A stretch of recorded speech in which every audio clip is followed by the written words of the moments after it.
welcome to all of those who are participating in this workshop. The team from Oceania has been asked to share something of our experience with regard to mission education and fundraising. You are about to watch a video which is crammed full of content.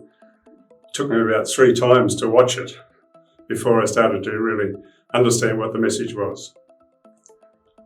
The first half of the video talks about what we're doing, if you like, in the region in terms of mission education and fundraising. First of all, you have Peter O'Neill, who gives a great explanation about things like the Far East and the calendar. Ever since the Columbians came to Melbourne over 100 years ago, the Columbian calendar and the Far East have been 2 key sources of educating people around Australia and also in terms of raising funds. But not only does he talk about the past, or the past way of doing things, but he also talks about how it's done now and talks about the influence of digital technology on these 2 main streams of income for us. He also talks then about peace, ecology and justice. And again, we have the old way of doing things, if you like, and the new way of doing things. Sister Caroline, she works here in our PEJ Centre. She gives a good explanation about what she does and gives you some idea of what PEJ work means here in Oceania. You'll also hear something from Fiji about how they use Facebook and TikTok. So there's all sorts of different ways that technology now is part of what we do here in Oceania. This is the first part of the video. The second part is really a great explanation by Maha Shoki, who is our regional business manager.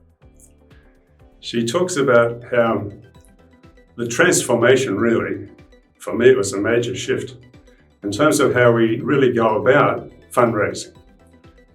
In order to sort of make that clear to us and to stick it in our head, we had to use the term that's commonly used, and that is digital marketing.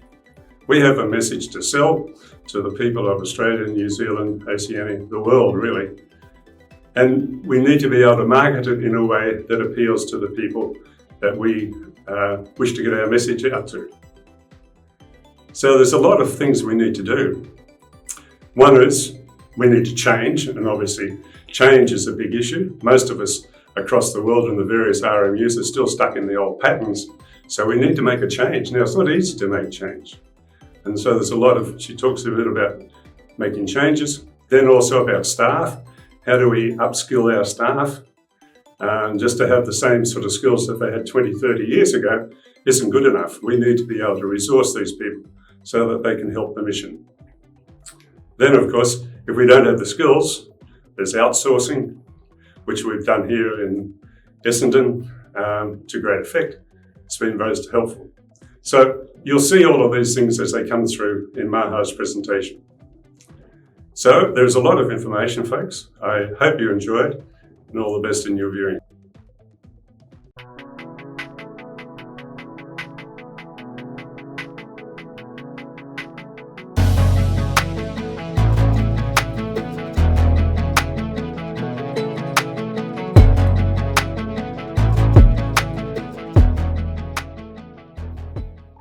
This year, we commemorate the 100th anniversary of our Columbian art calendar. This iconic calendar has found its home in many families throughout Australia, New Zealand and Fiji.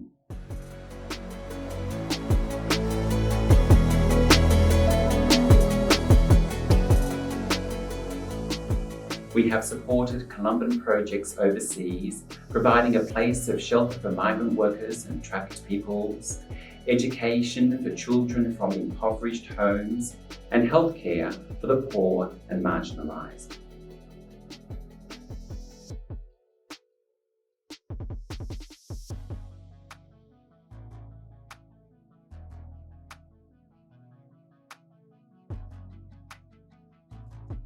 The October 2020 edition of our Columbian Far East magazine marked the 100th year since it was first published in 1920.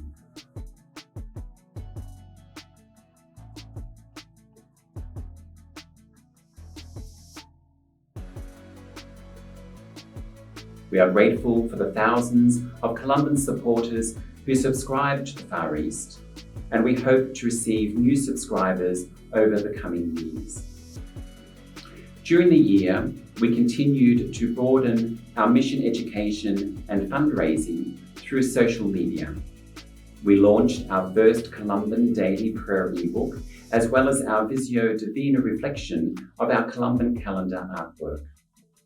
New articles appear daily on our Columban website and Facebook page, sharing the stories of Columban missionaries who stand in solidarity with the poor and the exploited earth.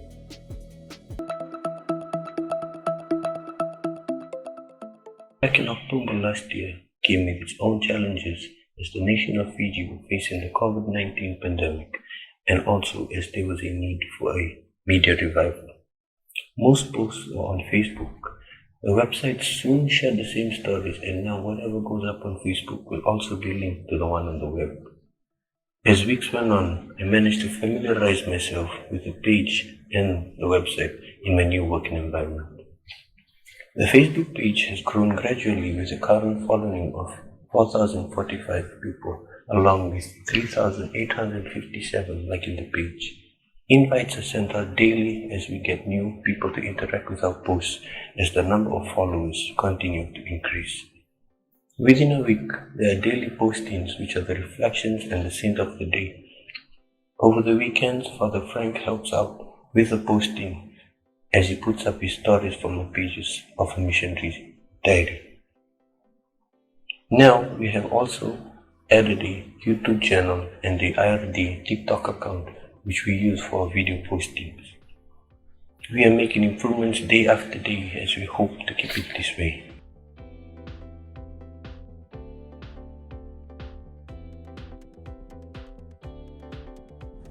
My name is Sister Caroline Vaitkunis, a Sister of Mercy. I work at the Peace, Ecology and Justice Office at the Columban Mission Centre in Melbourne, Australia. The Peace, Ecology and Justice Office contributes to mission education through the preparation of videos and articles for the monthly e-bulletin, website and the Far East magazine, in which Columban experience is highlighted. Articles are also prepared for the PJ dates featured on the Columban art calendar. Twice a year, there is also a special PEJ bulletin. This year's May PEJ bulletin launched the first season of Creation school competition for primary and secondary school students. This new initiative seeks to engage schools in the season of creation, a time to renew our commitment with our Creator God and all creation by reflecting on the theme, Listen to the Voice of Creation. 2 short videos offer focused material for primary and secondary students with questions for them to consider about a favourite place in nature, how they listen to the voice of creation, what they see and hear, and how faith and personal experience leads them to care for Earth, our common home. A 3rd video offers further information about the background to the season of creation and the 2022 theme for teachers and students. Primary school students can take part in the competition by submitting a piece of writing or a drawing, and secondary students by submitting a short piece of writing on the theme.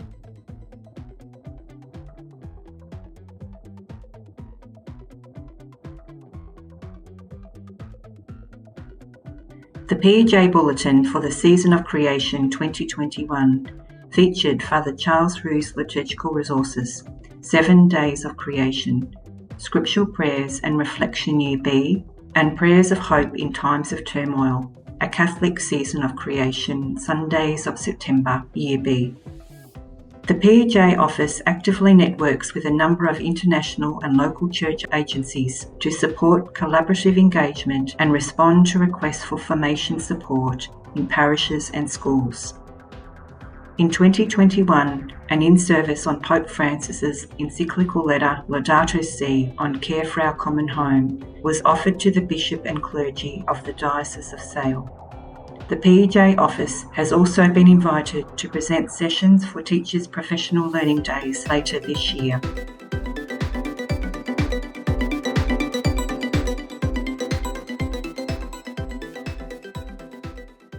The last 2 years have underscored how important it is to digitize our operations. During the pandemic, we saw an increased demand for non-profit services against a backdrop of declining volunteers and donations. This created an urgent need for many organizations to digitize their operations, drive efficiencies, and find new ways to innovate and communicate with our donors. Many organizations remain on a curve of continual learning and adaptation, and it has been a fulfilling experience to share with the Society Iron News Group and see how they struggle to harness digital technologies to support and transform their operations. Today's nonprofits are increasingly becoming virtual organizations, with 78% saying they will exist and operate on a virtual only. Within the next 3 years, alongside this, they will increase their digital investments, with 82% expecting to have a greater reliance on technology to run their operations. From streamlining day-to-day activities for staff to donor management and fundraising. Digital technologies are critically important when it comes to fundraising, because today's donors expect to donate and volunteer through both in-person and online channels. From the professional, we heard that 26% of organizations have added more digital payment methods to reach their donors, such as PayPal and Apple Pay. To drive successful fundraising strategies in the future, leaders will need to ensure that their organizations have tools that help their donors feel like they are making an impact, whether it is face-to-face or online.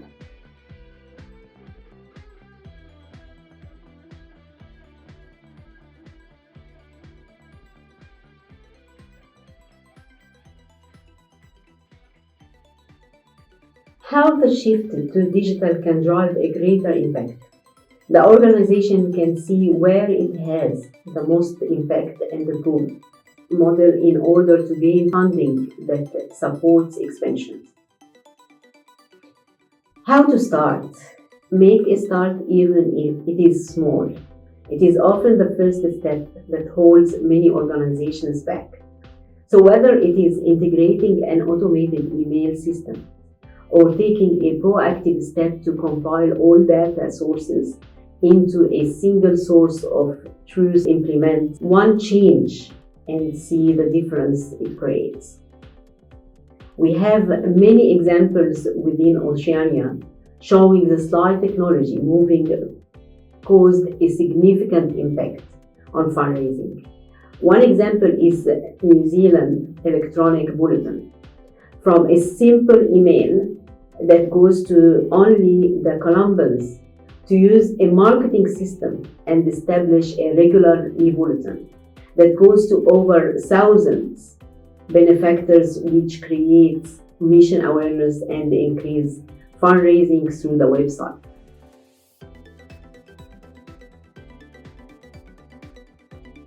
Invest in change management. Technology change more often than not are only made possible by getting everyone on board, from the leadership team to frontline staff. Leaders need to be willing to take measured risks, to understand the value in the long term, and build successful change management strategies. Introducing the notion of innovation and the change in the organizational culture is a vital starting block in building a successful digital transformation.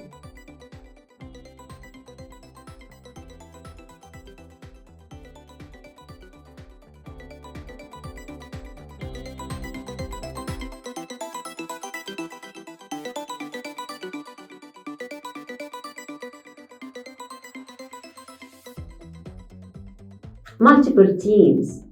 A challenge we usually see is that there are multiple teams such as technology, finance, communication, marketing, and fundraising, who often work in silos and use different systems and processes, which makes knowledge sharing a manual process.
Engaging professional outsourcing the skills to boost digital fundraising. In Australia, we engaged Guru's digital marketing to boost our organic search on the website and increase revenue and mission awareness through social media.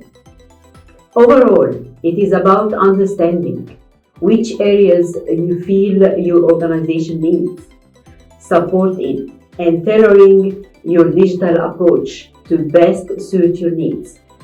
With fewer staff, nonprofits need to be agile.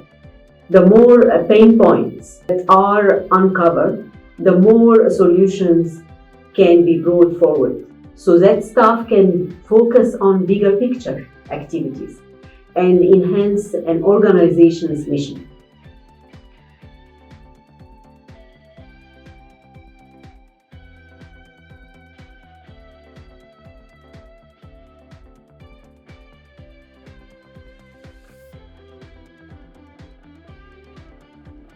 Upskills your team. Now, YouTube and Google Search, a free training platform available to anyone. Employees can learn the new skills, such as how to use interactive dashboards to surface insights for fundraising programs, or how to digitize and maintain meaningful relationships with donors through personalized communications. We have LinkedIn online training. For example, 15 courses how to improve fundraising, 253 courses on digital technology, 4,166 courses on web content writing, and more to explore. Encourage your staff to ongoing learning. Ask every year to include their performance review a list of courses they would like to attend to build the skills.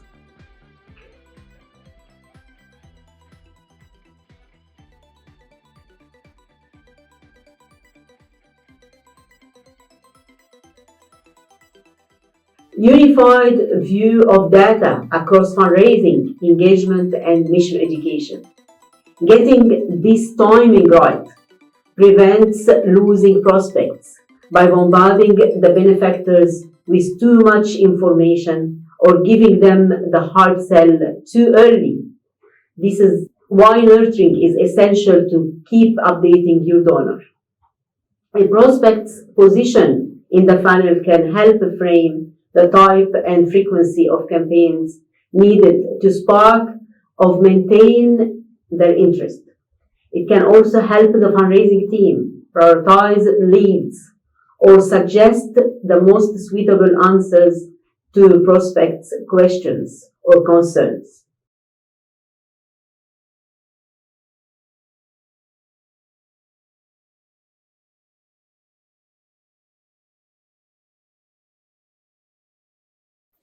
I would like to explore with you a new database we started to think about moving to in Australia, and I think it's going to be very helpful to unify our database and all the channels in one. Supporters give because of their relationship with your mission. Salesforce.org Nonprofit Cloud helps you create donor-centric experiences that drive fundraising and engagement. Let's see how Nonprofit Cloud puts supporters at the center of every interaction. Imagine you are on the development team at STEPS, a women's support organization, and you want to connect with Rachel, an advocate for your mission and potential major donor. You can learn more about Rachel in Nonprofit Success Pack, with a full view of her giving history, interests, and engagement. You can even add her to the Volunteer to Donors campaign. That triggers a series of emails from templates that use supporter data to personalize messaging to inspire people like Rachel, along with hundreds of other volunteers, to act. She gets a thank you email with her volunteering impact, with an opportunity to donate. Rachel clicks donate in the email, and she sets up a recurring donation. The donation form is pre-filled with her information from Nonprofit Success Pack, making it easier for her to give. You receive a notification of Rachel's new donation with all the information and want to learn more about Rachel. You see she is a potential major donor and that she lives near a STEPS. Her address is automatically deduplicated and updated with the U.S. National Change of Address, so it's easy to send her a gift for the event. You invite her family to the upcoming online event using a branded email template, which you could have even done from Gmail or Outlook. Before the event, you get a refresher about Rachel on your phone, her job, and her interests, to have a great conversation. Following the event, you have a big stack of checks. You can easily enter checks in bulk and relate them with the right information. Look, Rachel wrote one of those checks at the event. Her donation was processed, associated with the right campaign, and allocated to the right program. Nonprofit Cloud even calculates payments, credits, and debits, which can be easily passed to their accounting system of choice. Rachel is now a bona fide major donor, which triggers a stewardship engagement plan with a set of proven tasks to help her climb the engagement ladder. But the Morris household is just one of many donors and donations that you need to manage. You and your team can see an overview of all these donations and easily drag and drop gifts to different stages in your development process. You can also track, visualize, and see trends of your revenue, and better understand supporters with interactive analytics. Similar to the App Store on your phone, the App Exchange helps you extend with apps for events, ticketing, wealth screening, and more. With Nonprofit Cloud, you gain a unified view of supporters to help you build meaningful relationships and fundraise more effectively.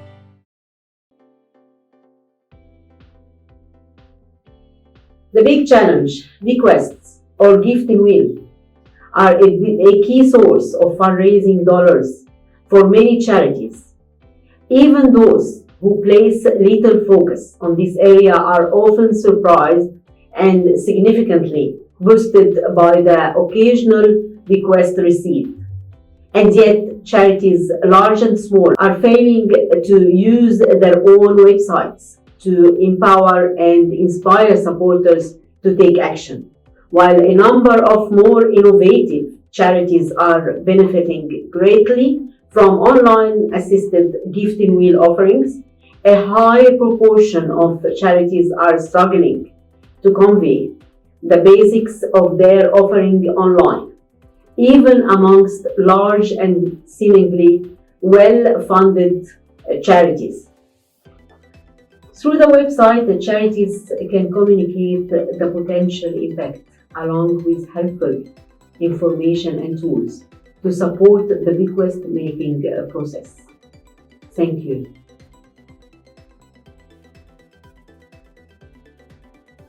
I hope that wasn't too much for you, but you have the opportunity to go back and get it on YouTube so you can absorb it over and over and see how it applies in where you live and work. One of the things that I always think of, if no money, no mission, which is true. Some people sort of say, why are we talking about raising money all the time? Well, if we don't have the money, we're not able to sustain our members across the board and able to help them do the work. I think anybody of our supporters or friends who makes a contribution to us are missionary. They are doing missionary work. Fundraising is missionary work. They are participating in our mission. They are participating in Columban mission. They are participating in God's mission. And for, I think, a lot of people, and I know this from travelling around and talking in parishes, for a lot of people, they are excited to be part of the mission. They like to know that, yes, that the money they are contributing is being used properly. They'd like to know where it's going. But to be able to be part of a worldwide movement of carrying the message of Jesus out to other people is very important to them. And that's why they keep contributing. And that's why they, even when they pass away, they leave us money in their wills. So I would encourage everyone to be part of this mission, to be part of the new digital mission. So if you're a leader in one of the RMUs across the board, please encourage all of your members to be part of the digital mission. Now, how they can do that is going to vary from place to place. But I think unless we make the shift, we won't be able to communicate with the people whom we would like to invite, because digital is the way that they work and the way they live. So thank you very much for listening to the video, and I look forward to the results of the discussions. Thank you.